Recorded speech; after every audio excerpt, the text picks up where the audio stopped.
I'm joined now by Jack Rakove, a professor of history and political science at Stanford University. He's also a Pulitzer Prize-winning historian and author. Welcome back to the show, Jack.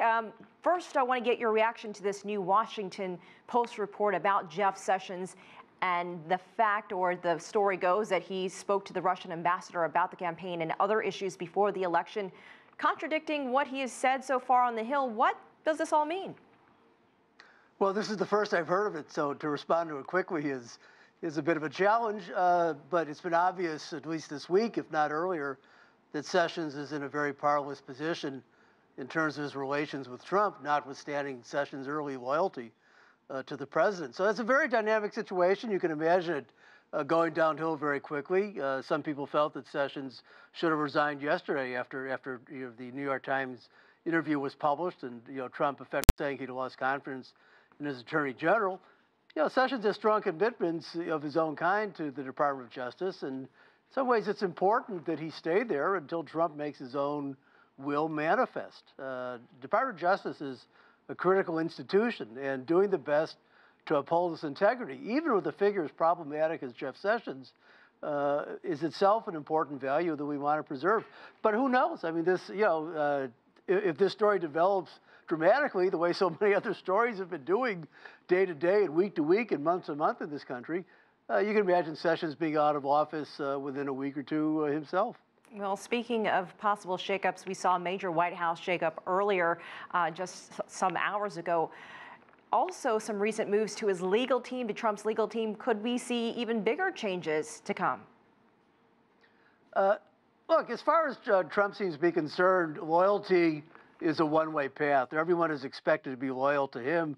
Trump has no loyalty to any of his friends, subordinates, supporters, or really anybody else other than his own family. So the amount of turmoil that's taken place on the legal team has also been quite striking. And of course, the other factor there is it's not just who's going to represent Trump, all the people around Trump, and now increasing numbers of White House staffers also have to worry about how to protect themselves. So the potential for turbulence there, both for the attorneys directly speaking for Trump, and also for those within his immediate and intermediate circle. The chaos is likely to continue for some time. What about these reports about Trump exploring presidential pardons? Could he pardon family members and staff? We heard our correspondent Jim Spellman talk about whether it's legal or not for a president to pardon himself. What was your first reaction when you heard of all that? So what else is new? I mean, we're in uncharted waters here. There are no analogies or precedents or examples that you can bring into the arena to compare to Trump. I think a couple of things need to be pointed out, though. The pardon power is a plenary power. It's a significant vestige of what used to be called the prerogative powers of the British Crown, and its sweep is potentially quite broad. But to exercise it, the president has to extend it, and it has to be accepted by those who are going to be its beneficiaries. And in accepting it, you have to identify the specific offenses. You can't just be pardoned in general. You can't be given a free ride. There has to be some specific offense that the president would be aware of. So that's point number one. I mean, once you go down that road, if you give pardons, you're also explicitly identifying the sources of blame or criminal culpability for which individuals are being pardoned.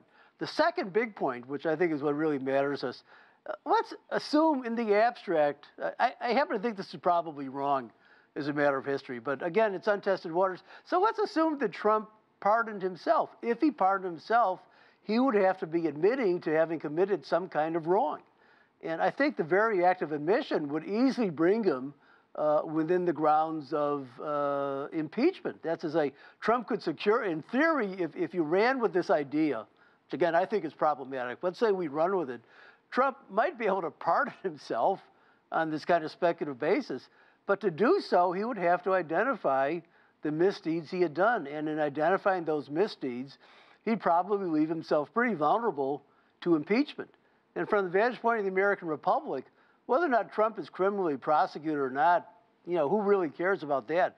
Getting him out of office, if you're one of his critics, and I'm happy to enroll myself in the ranks of his critics. Getting him out of office would really be the most important thing of all. So the very act of pardoning carries lots of traps. Even if you assume this argument works, which is problematic, it still carries lots of traps for the president.